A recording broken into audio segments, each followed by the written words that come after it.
Welcome back to Baltimore Birdwatchers. I'm Nikhil Mehta, and with me, as always, is Daniel Rotter. We have 10 games until the Orioles All-Star break. There are 9 games under 500. Daniel, how would you say, I guess we can start by talking about the past month of June. How would you say the Orioles did in that month? Well, I mean, it certainly was an improvement over the previous 2 months. I think we finished with a winning record last month, or at least right, kind of teetering on the line. Under Mancelino, the team has played a bit better. I think we're, as of this recording, right around 500 under his management. So, I mean, it's been a bit better. There's still, plenty of injuries that we'll get into, plenty of games where they look pretty uninspiring as well. But ultimately, the goal is right that they start looking better down the stretch, even if they're not necessarily winning games like a playoff team, so that we have something to sit back and hope for going into 2026. Yeah, I mean they went exactly 11-11 in June, I believe, and that's an upgrade over the start of the season. It's certainly their best month of the year, which is, not saying much. I think we didn't see ultimately what we were looking for out of this team in June.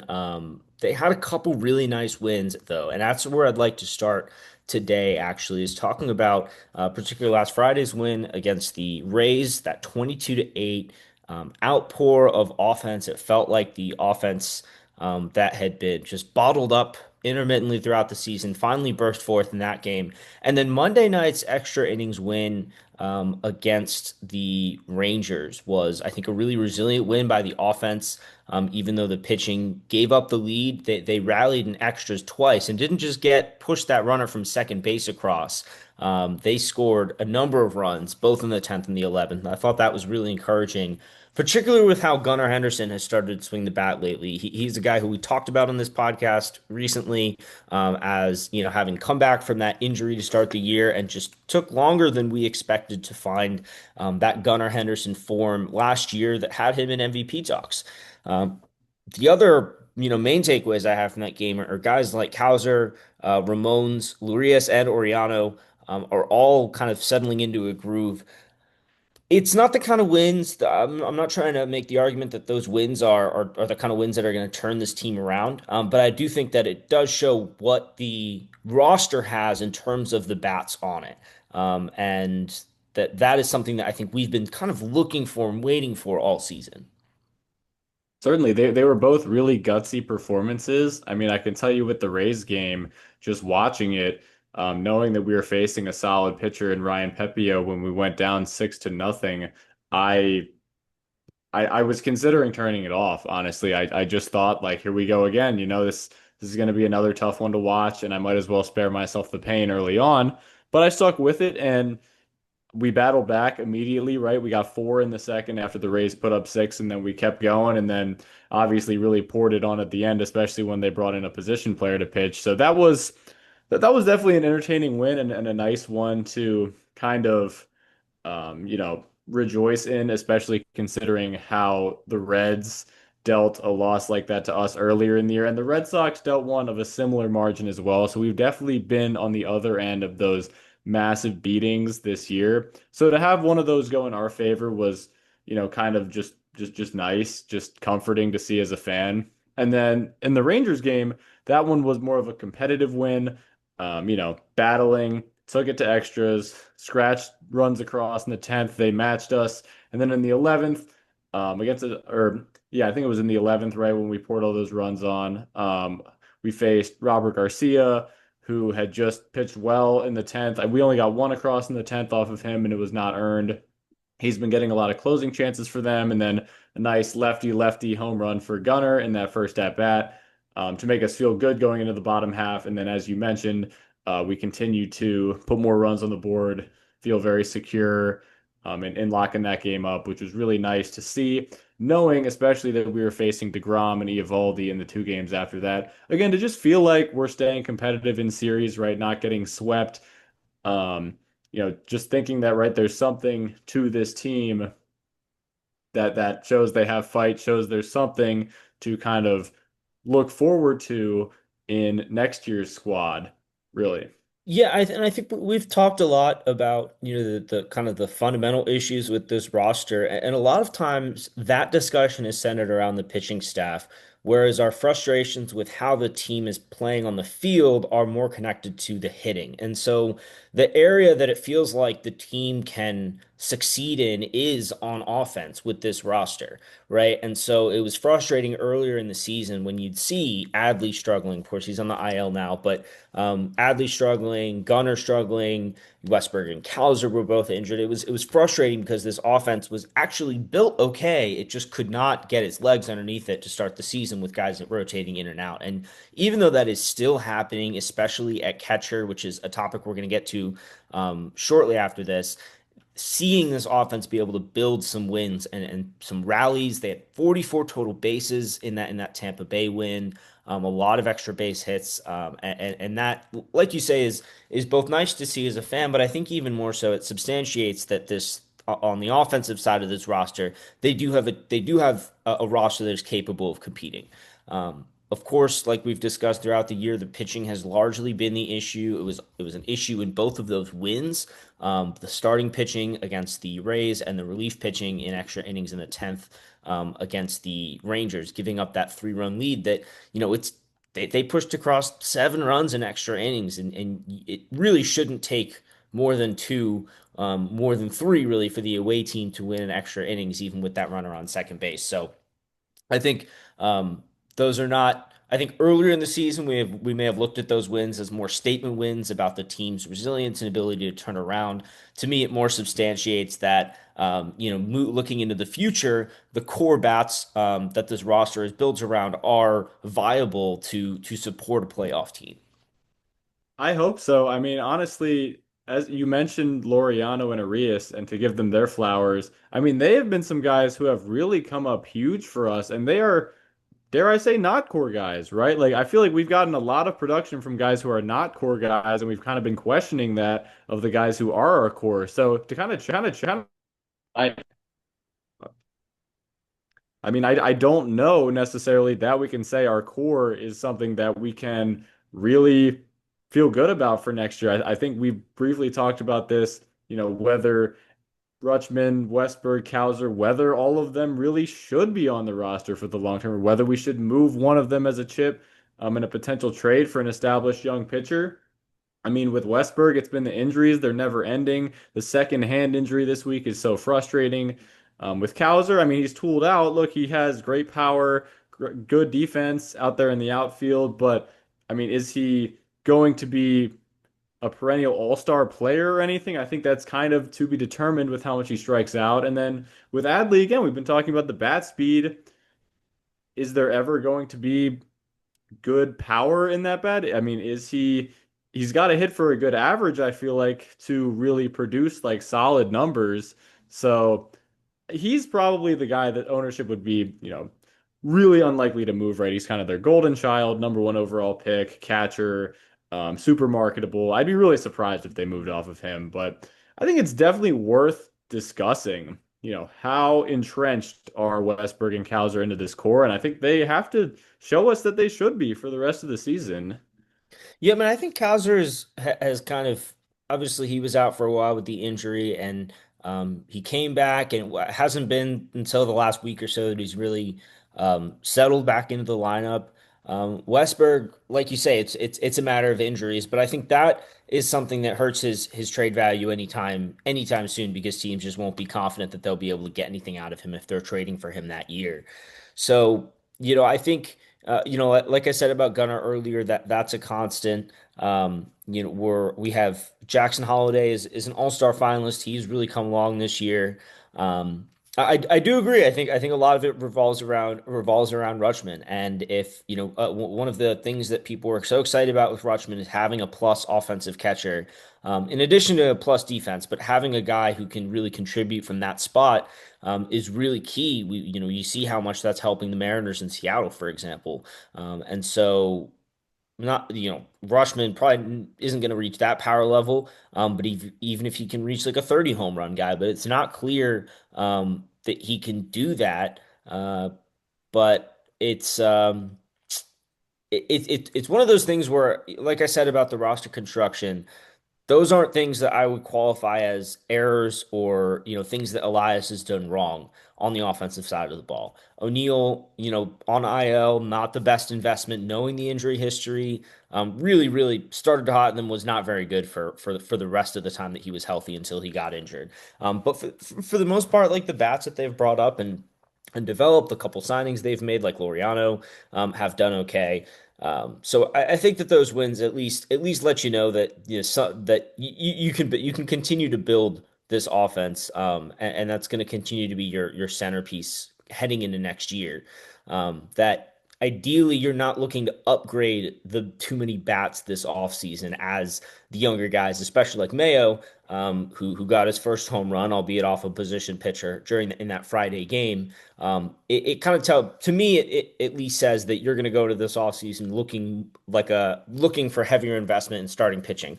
Once again, I mean that's kind of the perennial thing with the Orioles and with Mike Elias's team so far, but you're not thinking that you need to go make a lot of big moves on the offensive side of the ball, because you feel at least a little bit more confident about your guys there. I agree that Westberg I think is a guy that if he's healthy is absolutely a core part. Uh, Cowser, I'm not sure I ever projected. I know Cowser being a former first round pick, has those all-star expectations, but I think he could be an above average, like long-term outfielder, and I think that's a good bat to have in the lineup with his defense. So, I mentioned Holiday as an all-star. We also have Ryan O'Hearn as an all-star finalist, the two of them. And that to me, Holiday obviously it's nice for him to get it this young, raise his national profile a little bit, and it would look and feel really good in Baltimore. But O'Hearn is probably the biggest one. He obviously the years that he languished in Kansas City, really found a home here, really has loved it, and played really well in Baltimore. And that means to me that him making the All-Star game, especially as a starter, would be a really nice farewell to his time as an Oriole. Unfortunately, he is probably this team's strongest trade chip as we head into July. I would happen to agree. I hate to see it, obviously, as someone who enjoys watching this team, because it does kind of feel like he is our at least one of our top two most consistent quality at bats, right? Him and Gunnar Henderson, even though I know the power hasn't quite been there for Gunnar. Um, O'Hearn can capably play defense at first base and capably in the corner outfield spot as well. So he's valuable in multiple positions. He obviously is super strong against righties, right-handed pitchers, has made strides against lefties. As we continue to kind of stay around 10 games under 500, it certainly does seem more and more likely that we're going to shop him, look into moving him, and probably do it, especially considering he is a impending free agent. But yeah, him going to the All-Star game would certainly be a nice way to kind of round out an Orioles tenure that started with no certainty and ended with him becoming a fan favorite. Yeah, and with O'Hearn, he's a guy who I have mentioned earlier in the year. I think there's a need for a veteran bat in this lineup that we have underappreciated, and he definitely represents that. But it's like it's kind of like you said, and like I was just saying, how much money are you willing to invest in, a left-handed first baseman when you need to upgrade the pitching more than anything else on this roster? And so I think that just makes the likelihood that he gets re-signed, especially when he's having such a good year and could get some decent offers in free agency. I just think that makes it so hard to at least you have to consider trading him and you have to be open to all of those offers. And I think it's likely that a team would want to come get him, especially given the presence that he is. Like he has a good clubhouse presence. He's the kind like having All-Star attached to his name, I think would be huge. I know that Major League general managers don't go get players because they have All-Star next to the name. But I do think it does help them be willing to go the extra mile once they're already interested in a guy because landing an all-star looks really good for your fans and for your media, your PR. And so I think that's why O'Hearn is just such probably the best trade chip that the team has. And given we've talked about this kind of the last couple of months, we set the All-Star break, getting to 500 by the All-Star break as a goal to consider not being sellers and maybe consider being buyers. They would have to go 9-1, essentially almost win out by the All-Star break to get to 500. And that just doesn't seem realistic for where this team is. Now, if they do it, great, like no trades need to happen before then. They can absolutely try and rip off 9 wins in their next 10 games and establish themselves. But I think realistically, that's just not going to happen. And so you have to look at, I think at that point, because you know you're going to be a seller this early, you have to look at the whole roster. You have to look at everyone that you might be able to get something for. Other pitchers that have expiring deals, Soto and Dominguez both are on expiring deals.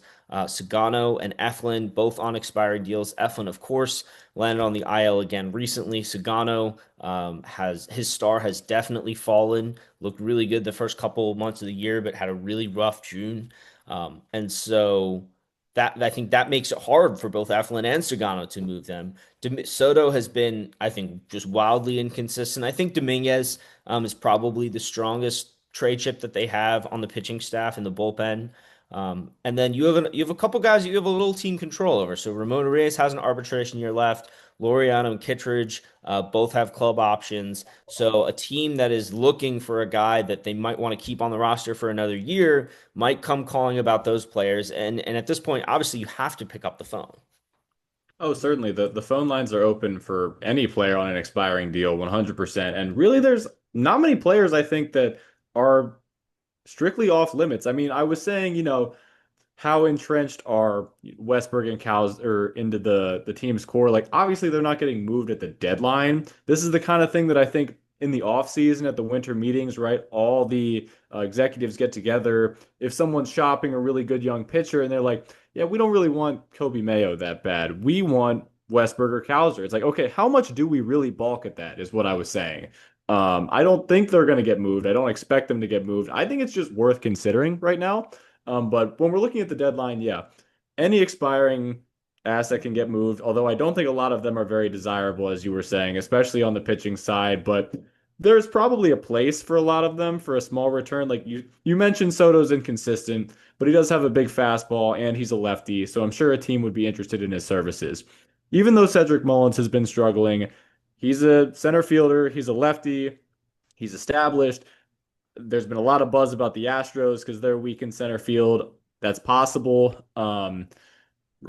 Eflin, I mean, I don't think we're getting a lot for him, but I think we'll try and move him for whatever we can because there's no point in hanging on to him. And I mentioned with Sugano, right? I think a lot of teams would feel more confident in trading for Eflin than Sugano, at least, maybe before he's gotten completely shelled because Eflin does have a bit of a pedigree. He started a postseason game last year for the Orioles and didn't pitch horribly. Mhm. So I think a team could kind of convince themselves we can fix Zach Eflin, we can make him into a fourth starter or a long reliever in a postseason series. Whereas with Sugano, he has no American pedigree. I know the Japanese pedigree is outstanding, but I mean, can you really convince yourself that this guy like is a lock for your postseason roster by trading for him? I don't know. I mean, he doesn't throw hard. He doesn't strike a lot of guys out. Like we might be getting like a off a team's top 30 kind of prospect for a 35-year-old expiring pitcher. I just think we're going to move a lot of guys. The return's not going to be exciting. People are going to get upset, but it doesn't really make sense to hold on to them anyways because this team as constructed is just not working. Yeah, and I think my next question to you is, and I'll give you a second to think about it while I talk about what I was going to say, but are there any guys that you would really want to keep is my thing. There's no one that has won me over as a guy that I really want to keep. We have talked about extending O'Hearn, but given how poorly all of the other trade chips have done, and the fact that none have really emerged as someone who could get a top prospect, maybe a team's top 25 or top 30, a guy in a team's top 25. I not sure it's worth holding on to him to try and sign into a contract when your other trade chips have just not increased their value by the deadline. So are we talking expiring contracts that we'd like to keep or anyone who's projected on the roster for next year who's a speculative trade chip that could be kept? I would say more the former because the guys who, have RBers left or club options, like that's easy enough to just pick up and keep them. Hmm. I mean, I've expressed my desire to keep O'Hearn around just because I do think he is a cog in the clubhouse. I especially since first base platoon, strong side platoon guy that does feel like one of the more available or kind of plug and play positions in baseball. So I do think that inherently limits his value in a trade and in free agency. So that's another reason why I think he might not be that difficult to keep if we chose to keep him. So He seems to I'd be want to interested in stay here keeping too. him. Yeah, he does have a desire to stay here. I I think it's hard to deny what Ramon Laureano has done here. I mean, it feels like a flash in the pan still, but it has been an extended series of production. And I mean, the dude has an absolute rocket in center field. He does, or in the outfield at least. He does have great kind of fourth outfielder potential. I know that we have so many outfield prospects, Beavers, Bradfield, among the ones closer to the big leagues. But he is an established major leaguer who's playing well with an option for next year. I think I would have to be impressed by the offer to feel motivated to trade him.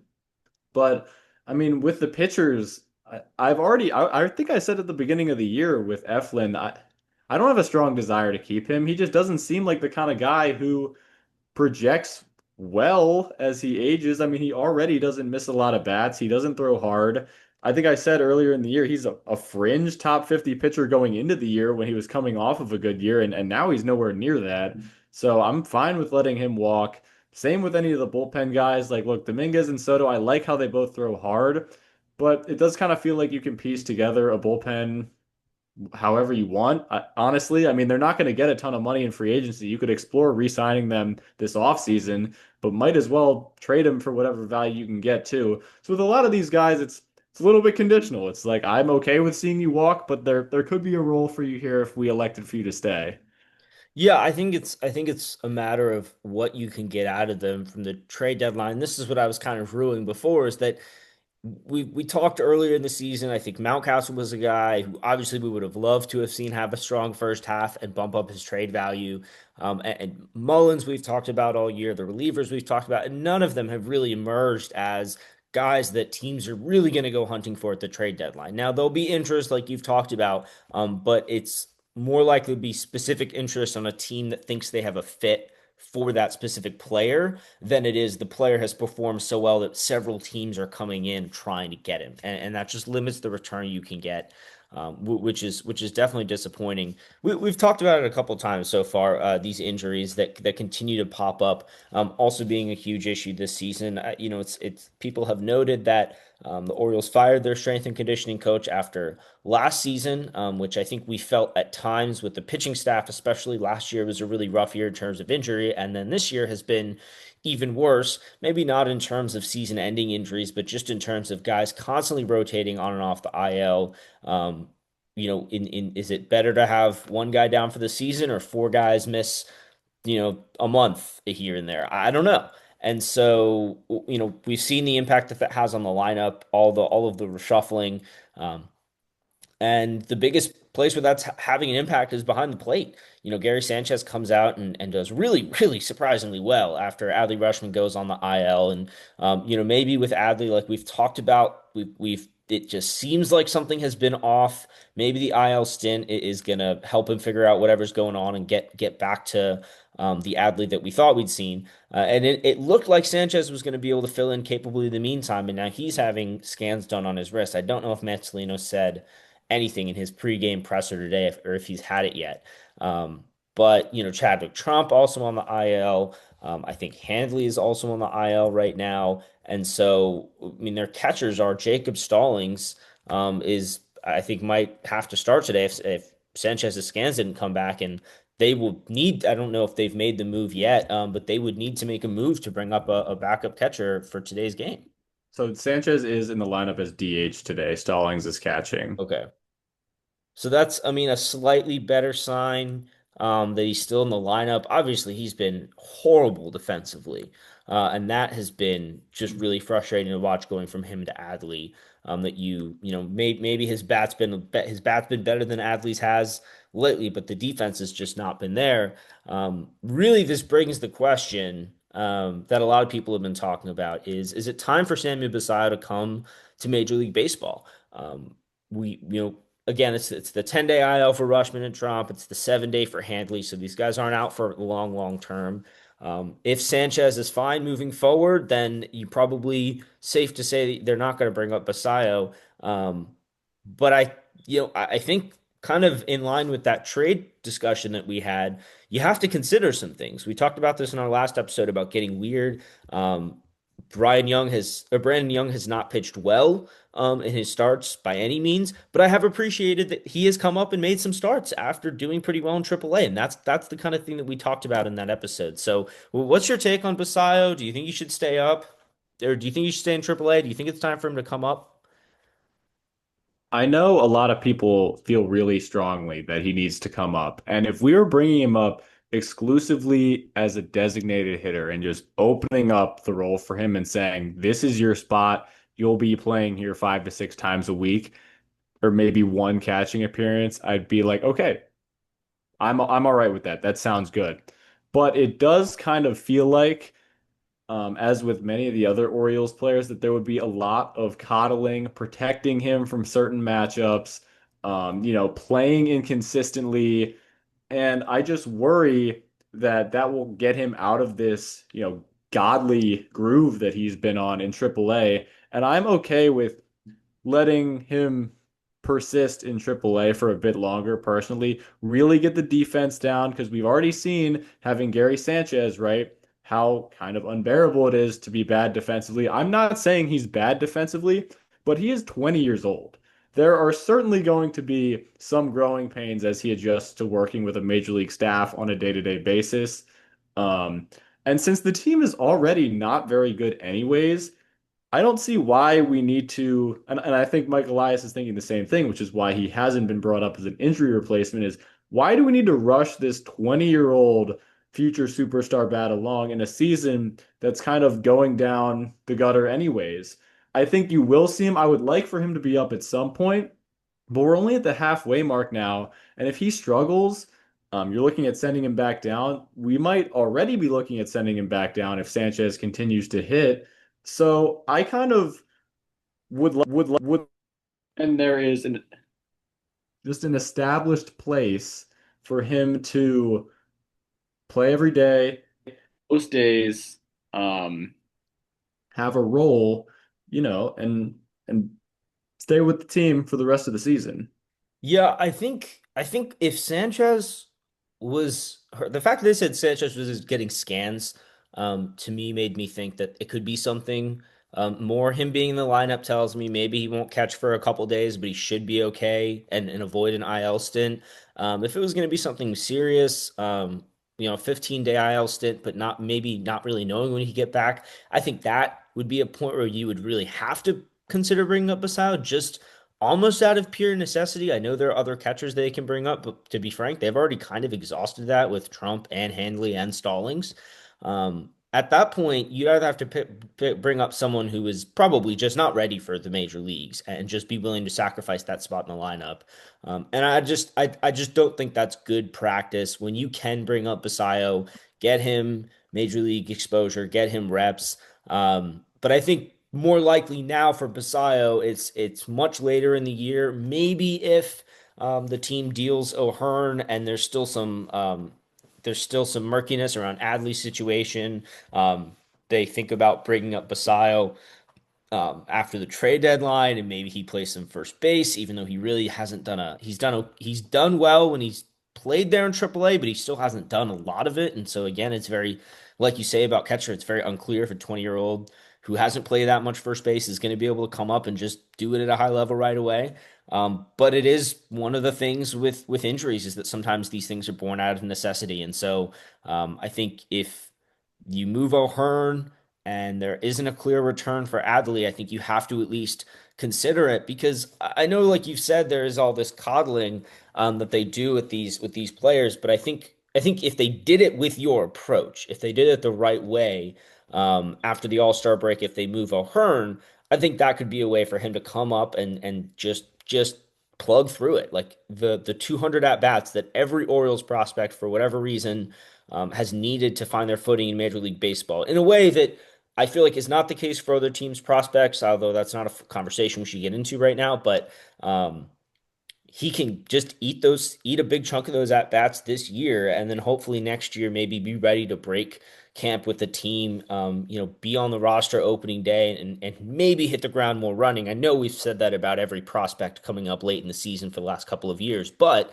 part of the problem is the coddling, like you say, where they don't want to expose them to bad matchups and hurt their confidence. I think they're not realizing that that is a confidence thing that hurts confidence in and of itself, is that you're not willing to put them in a situation to face difficulty, face adversity, and try and succeed. And even if they do fail, I think it's still important to get those at bats and fail at a major league level, so that you have something more concrete to work on over the offseason. I think that's been a key mistake with how they've handled these prospects. It's tough when when you're kind of on the cusp of looking like a World Series contender, like they did in 23, 24 less so, but they still made the playoffs. But this year, it's a lot easier to, like we said in past episodes, get younger guys up and give them a chances. So again, with Sanchez healthy, if he's okay, no IL stint, I don't think there's a reason to call it Basallo, but it's definitely the kind of thing that you have to consider after the All-Star break. If you move O'Hearn and all of a sudden do have a little bit of opening at first, some opening for right-handed or left at bats against right-handed pitchers at first base. He has a mid 900s OPS in AAA as a 20-year-old. The bat looks ready. The fact that he's not up tells me that I I think he might not be viewed as ready defensively to be a catcher. And so if he's not ready defensively, I don't think rushing that process for an injury is best practice, like we were saying. And just to kind of hammer down my point, he definitely needs a consistent role, which we haven't been giving these guys who have been struggling. I am still so, kind of frustrated with how we've handled Kobe Mayo when he's been up. He's sitting in tonight's game against the Rangers against Eovaldi while we DH Gary Sanchez. And sure, Gary Sanchez has been hitting the ball great lately. But we mentioned that he just got scans on his hand from getting hit in the hand yesterday. Feels like a good opportunity to expose Mayo to a good pitcher. I think that's a huge reason why we haven't seen the power be where it's at from him, is because that comes with getting comfortable and settling into your approach a lot more than we think. Maybe I mean I'm sure we're considering all other avenues, but that will come if he's playing every day, and he's not playing every day. So I think he's almost up there defensively, just trying to put good swings on the ball, get base hits, get on base, show that he's contributing to the team. I don't think he's really letting his A swings rip as much. And it was the same thing with Heston, too. I mean, Heston even did get a runway, but by that point, he had been so coddled for the past 2 years. I think he was just defensive every day, and that certainly didn't help him either. So I just want to see us commit to consistent playing time for a prospect like Basallo, who is more highly rated than Mayo or Heston. Give him the runway, let him play every day. I think that should happen at some point this year, but it probably isn't now.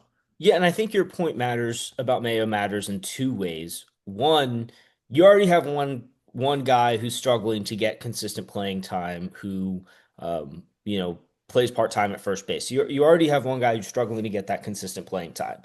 So you don't want to add another guy onto the roster who also might spend some time at first base, and then they're competing for at bats. And two, I think once, like you're saying, once they do bring up Basayo, it has to be okay. This is the role you're going to have, and we have you ready for the long term. It's not we're going to bring you up and send you back down a couple times in a season, because we've seen what that does to them. Now we're saying what we think they should do.